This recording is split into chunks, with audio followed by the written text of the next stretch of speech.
It is not an easy thing to do, teaching kids how to save money, but our next guest has some strategies to help make things a lot simpler for parents. Patty Levitt-Reid is CTV's chief financial commentator, and she joins us now. Patty, thanks so much for coming in. Thank you. Okay, so you've come up with a list to keep it very easy for parents, and we're going to start with our first tip, establishing the goal.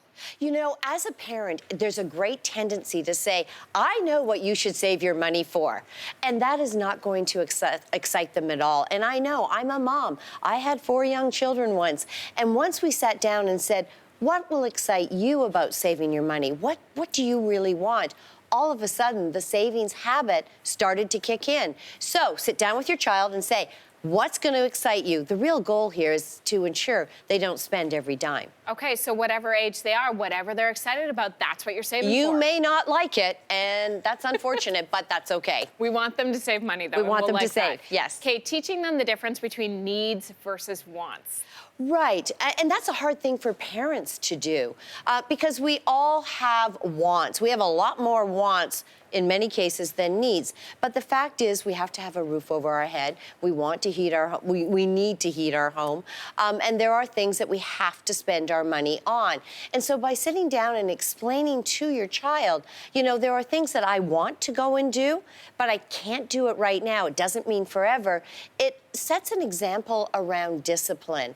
And have them go through the same exercise. There are things that you need in this house, and there are things that you want. So let's narrow down the wants. We'll save for those, but understand the difference. Tip number 3 is encouraging them to earn their own money. How can they do that? Well, they can do chores around the home, and I really do believe in replicating the real business environment. So that means you get assigned tasks that you're doing because you're part of the family. And guess what? You're not getting paid for that.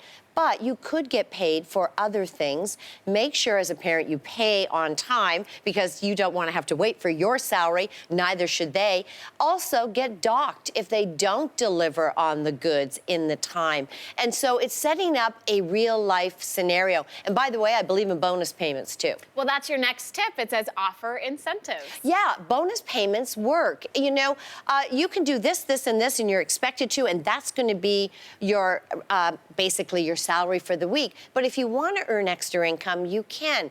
In our household as well, what we did to encourage savings is introduce a matching program.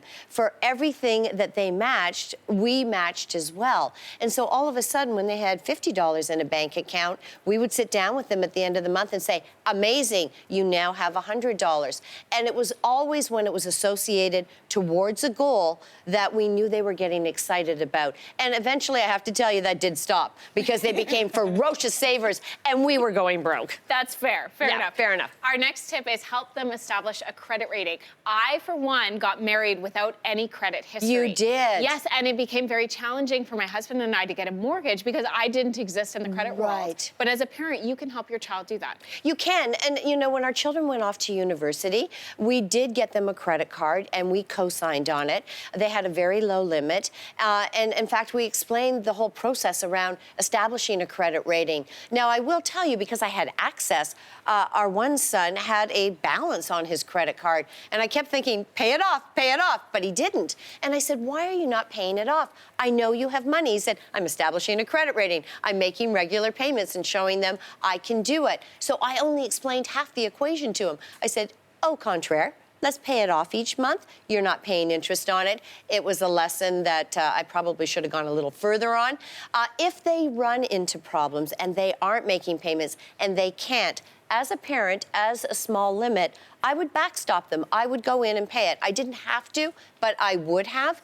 But I would make them pay it back. This is not an interest-free loan for them. Absolutely. Patty, we have so many more tips, but we've run out of time. Thank you. But thank you so much for coming in. Thank you. Okay, we got to keep talking about this. Talk about money with your kids and head to Patty's blog. She has so many more tips for you. We'll have that on our website, yourmorning.ca. Hey, thanks for watching. If you liked this, be sure to subscribe here, or you can check out more Your Morning videos right here.